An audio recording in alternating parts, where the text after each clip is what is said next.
Happiness is beautiful, it's a kind reality. Happiness is the highest good, happiness is free. So let's be so very happy. Yeah, let's be so very happy.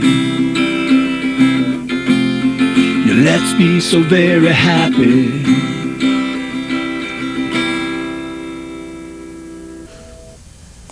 Welcome to the Happiness Show. This is George Ortega. I'm here with Lionel Ketchen, and we're here to talk about happiness, because happiness is, always has been, and always will be the point of it all. Today we're going to be talking about happiness therapy, and I want to preface this show by basically just presenting how this is coming about, actually. There's a psychologist in Italy, his name is Giovanni Fava, and over the last several years, he's published a series of articles, of papers in professional journals, basically demonstrating how he's using a therapy that he calls well-being therapy, that is really synonymous with happiness, to train people who once were depressed to not relapse into depression. In other words, these are people who've gone through a certain type of therapy to overcome their depression, and this well-being therapy that he's developed helps them to maintain their gains. So basically this show is really about presenting the idea of a happiness therapy like this as what I believe therapy should be about. You know, what I predict and hope might actually be the most effective means of therapy for not just depression, but for the whole spectrum of different emotional problems.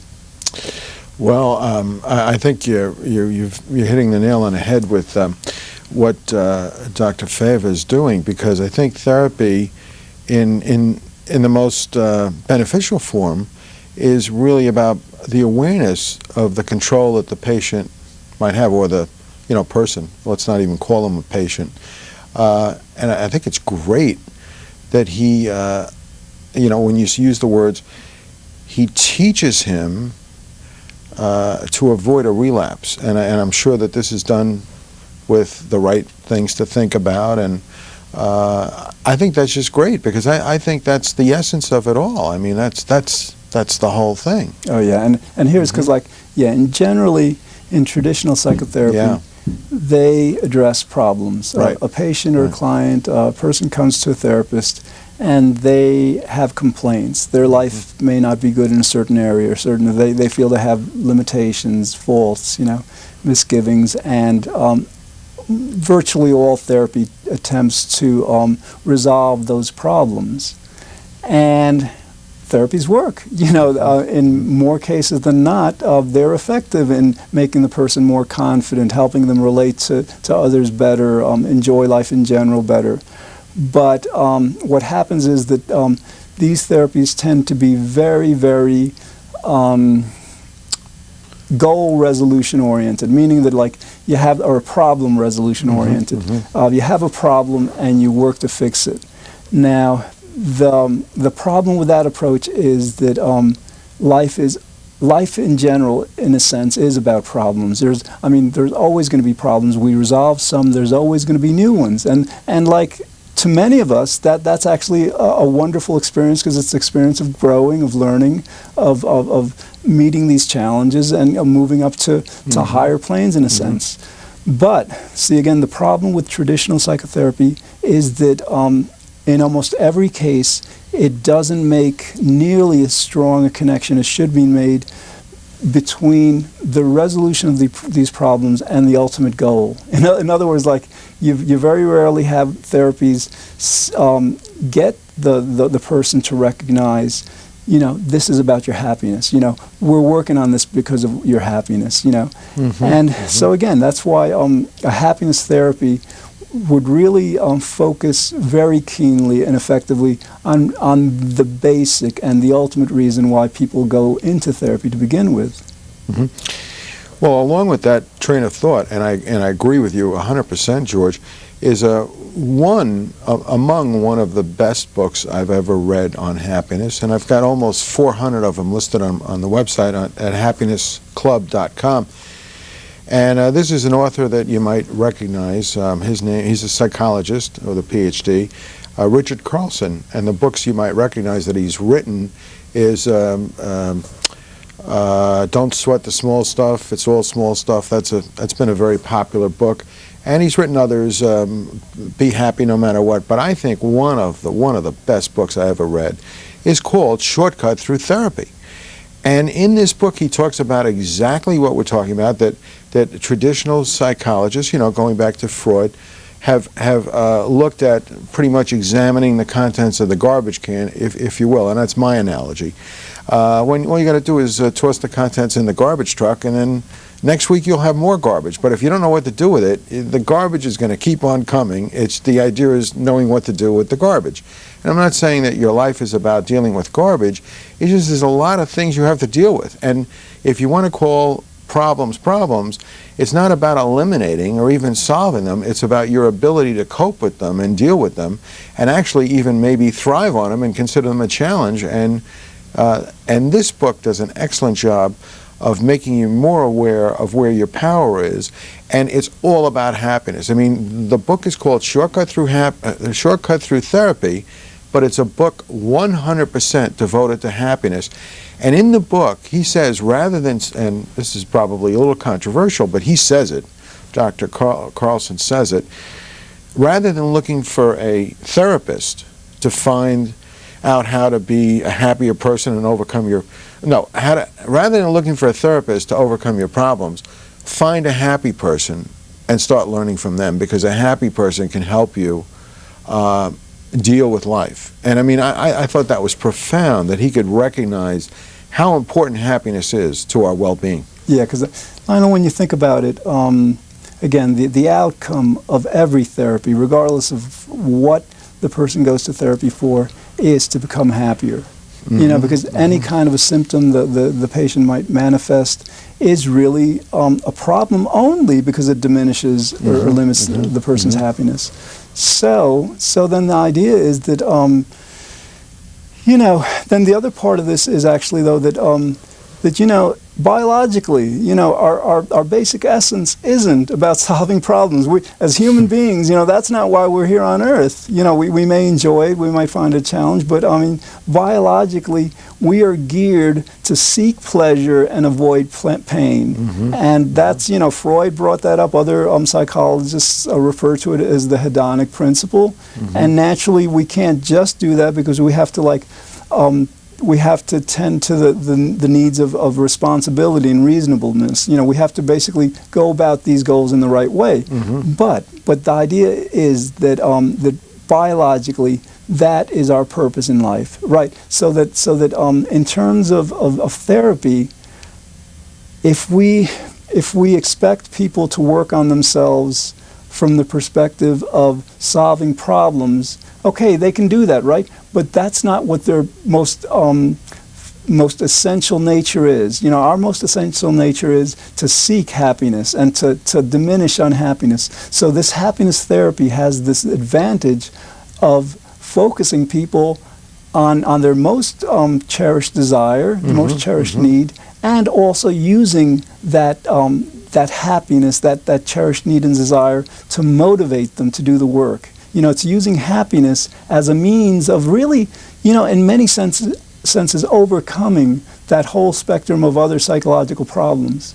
Yeah, you make a good point. I mean, if you really boil it down, our life could be so much better lived if we just experienced happiness and got more in touch with it. Really had the experience. Once you have an experience of something, you know it. We're trying to know it without having the experience of it. I don't know if that's that easy to do. And I think that's what so many people have a problem with. I mean, you know happiness, but you've experienced happiness, which is easier.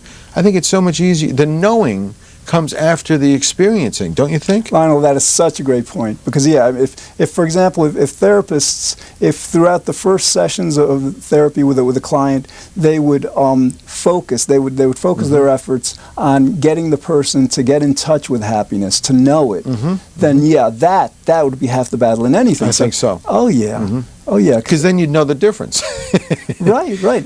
And you're reading Plissken's book right now, Gateway to Happiness, and he brings out the point that what happens is generally, like, if in therapy, we're basically instructed to look at our faults, you know, and you know, in a lot of cases, if you have a person looking at one's faults a lot, one might get the impression that one has a lot of faults because one is simply focusing on that.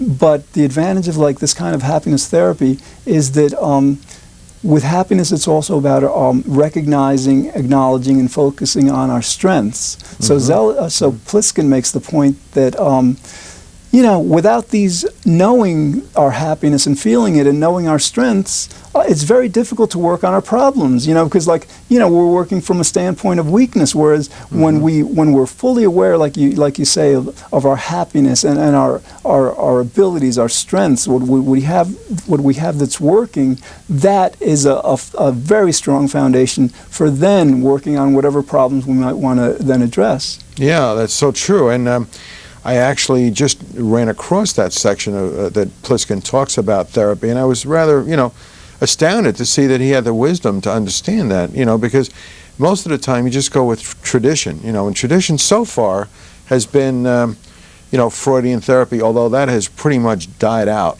and humanistic psychology is now prevailing. And you know, Freud actually had made a statement. It was his own words. I can't quote him directly, but it was something about, it wasn't about happiness. He said we have to take a person who's pretty much mentally insane and bring them up to normalcy and unhappiness like everyone else. So his idea of normal was a completely unhappy person, and then he could be done and say, okay, I've succeeded. I've made him completely unhappy. This is a success because everyone's unhappy. That was his reasoning. Right, yeah. Basically, he didn't really believe that happiness was possible, at least in the long term. Fortunately, you know, the psychologists began to study happiness in the 60s, and we've got like 40 years of evidence that, for example, here in the United States, 90% of us are actually happy. So yeah, Freud had a lot right. I mean, the guy was like a genius in a lot of ways, but certainly in that way. Well, if I could quickly mention one other therapist, he was a doctor, a psychiatrist. He was a Nazi concentration camp survivor, Dr. Viktor Frankl. He wrote the book Man's Search for Meaning, one of the best books ever written. It's a horrific story, but one totally about happiness. I mean, it's a study and a work on happiness. Dr. Viktor Frankl actually was the leader of the third Viennese school of psychiatry called logotherapy. And he was a genius as well, but he was a genius whose genius keeps on going, because I think we're now learning that when people have overcome the most horrific things that can happen to you and still realize that your attitude is in your own hands, you have that choice, and he stated that, then that's the beginning of what we're talking about. That was the beginning of happiness. He had it, he didn't let go of it, and he said, it's up to each and every person, and there's no external conditions that can take that away from you but your own attitude. Exactly. The importance of works like that is that they've documented a population of people being in circumstances that are far worse than that of most of us, and being able to maintain, regain or maintain their happiness. So, so if people in very dire circumstances can be happy, then certainly all of us can. Another point about the advantage of a happiness therapy versus traditional therapies is that, you know, think about it. I mean, like, exploring one's weaknesses, one's problems, one's conflicts, the things in life that are not going right, that's not pleasant. That is just not pleasant. Exploring, I mean, it's not a fun experience, you know? And so naturally, we'll do it out of responsibility perhaps, but it's not something we're going to enjoy very much. So the benefit of the happiness therapy is that we're getting to our basic goal in a much more pleasant manner. And this, you know, we did a show on happiness support groups, you know, and that was a point we brought up, that, you know, rather than like each of the participants sharing all their problems, and, you know, which, you know, it helps. You know, catharsis is important, you know, sharing the problems does lighten them. But it's certainly just not as pleasant as just approaching happiness directly. And actually, you know, I'm just, this morning I read a paper for a class in positive psychology that I'm taking. Dr. Laura King basically is exploring the benefits of writing about life goals on one's health and happiness. And what she found, for example, is that when her subjects were instructed to write about traumatic events in their lives, right, there was some health benefit. Apparently, dealing with problems, understanding them, resolving them in some way, whether through writing or therapy, does benefit the person both physically and psychologically. But what her paper and her study demonstrated was that when people were instructed to write about their life goals, the way she phrased it was their best future selves, how they see themselves in the best way in the future. Not only did they gain those same health benefits, but their happiness increased also. So I mean, based on that research, based on that that evidence, that empirical evidence, it makes very little sense to continue with the traditional psychotherapeutic theory and practice of delving into problems and solving problems when one can reach really the same and perhaps actually a better conclusion by focusing simply on the happiness. Another thing, an interesting thought I just had is that everyone could be a happiness therapist. You don't need credentials for it, in the sense that if you smile, you're a happiness therapist. What do you think about that? Well, in a sense, yeah, because I mean, basically what therapists tend to do is to shift the focus of the client. If a client is focused on a problem, the therapist is going to say, hey, this problem exists, but it's not either solving it or resolving it isn't very necessary to your happiness. So you can be happy where you are now, you can be happy while resolving it. So in a sense, a therapist is basically refocusing the client on happiness, and anytime any of us smiles, it's a reminder to others. Yeah, and I think there comes in almost this thinking that you and I have learned through Rabbi Pliskin's book, Gateway to Happiness, that happiness is an obligation, so that if we become happier, how do we know that our happiness isn't having a positive effect on other people? We don't know that. In fact, we can pretty much rest assured that it is. And how much it is, we don't know. Just the fact that we're reaching out, maybe not even verbally. I know yesterday, I do a lot of walking because I'm trying to exercise. And for some reason, I don't walk around with a smile per se. We've discussed this. But, the interesting thing is, I also don't walk around with a frown. I mean, but I'm happy, And I'll pass people who are starting to smile at me, and now I realize that they're not seeing a smile at me, but I'll smile because I really see I guess they're connecting. And when I smile, they smile, and I got to tell you something. That's therapy. Oh, yeah. I mean, I don't even know who these people are, and I'm not trying to do anything. We're having an effect. We can have negative effects just as much, by yelling at people that we don't know and saying, the things that we normally do. Right. So yeah, like smiling, and smiling is something that for many of us is really a skill. Some of us learn that skill naturally. I mean, it's a skill that's so easy to do, but kind of like making it habitual, making it kind of like our posture. And so the idea is that with therapy, the most popular, I think probably the most effective psychotherapy there is cognitive therapy, cognitive behavioral, especially for depression. Cognitive behavioral therapy, to a great extent, involves learning new skills, new thinking skills, new problem resolution skills, new emotion skills. It's about skills. And as we understand, there's a paper on our website, the Happiness Show website, Happiness Skills Theory. Happiness is about skills. It's about learning not to worry, because 90% of what we worry about doesn't happen. It's about understanding that if we get better at simply believing we're happier, we're going to be much happier. I mean, there's a whole gamut of different skills that involve both ourselves and our relationships with others, so that this, essentially, because happiness is a skill that can be categorized, outlined, and separated into the different skills, it's perfect for therapy, because it could be a whole therapeutic program about understanding what happiness is all about, and in that way finding it much more, again, pleasantly and effectively than just kind of haphazardly attempting to seek it through the resolution of problems. Yeah, excellent. And George, you've done a good job of giving us an actual idea of what being happier, how it could benefit us.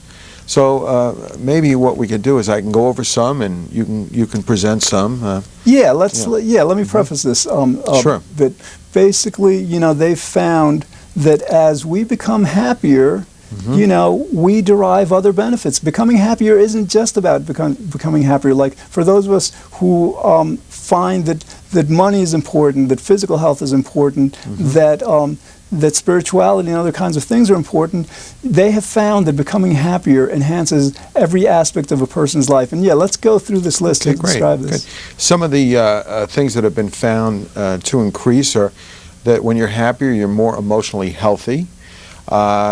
As well, when you're happier, you're more likely to enjoy larger social rewards, and that you're more likely to marry, less likely to get divorced. You're more likely to have more friends. And of course, there's no rule that covers everything. That's why we use the word most likely.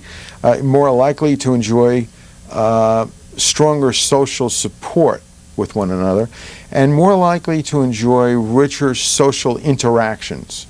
Okay, and now I'm going to read this because we've got a list here. So we're more likely to be more active, to have greater energy. We're less likely to show symptoms of psychopathology, well, like less depression, less suicide, less paranoia, and we're more likely to have greater self-control and coping skills. Okay, and I can add that we're more likely to enjoy superior work outcomes.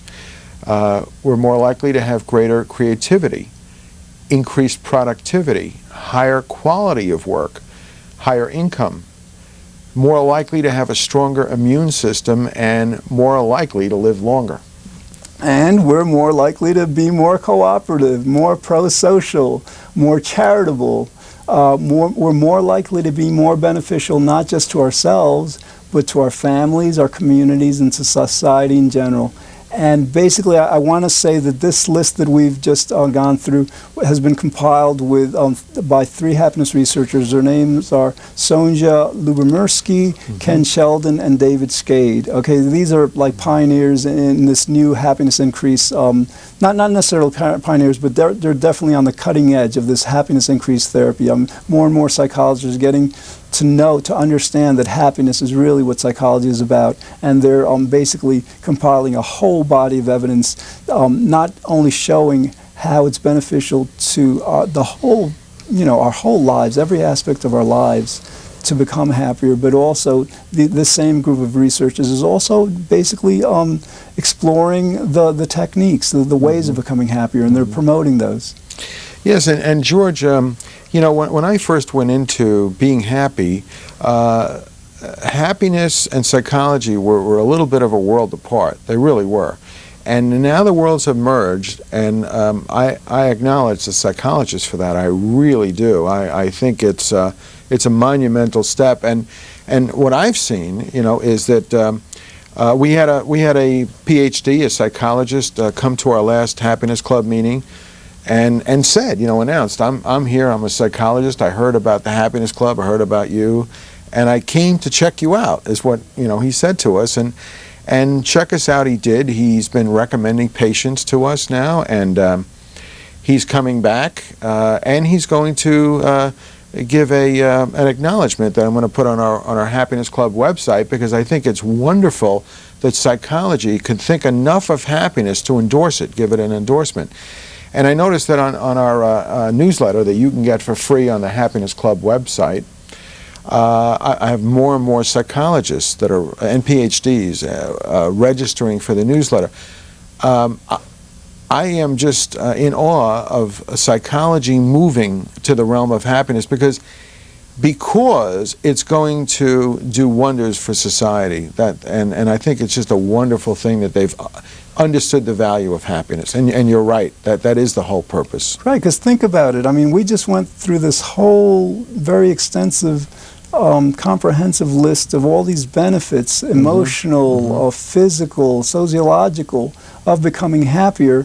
So basically, it's the idea that, therapy, psychotherapy, can either choose to help individuals become better people, have more pleasant lives, through the less pleasant, less effective means and very much more specific means of addressing individual problems. And I say more specific because when they address, let's say, one problem and that doesn't necessarily make the person much happier in other areas, then that's just one limited success. Whereas if they work directly to make the person much happier, then that's going to affect that specific problem and the whole gamut of other problems in other areas of life.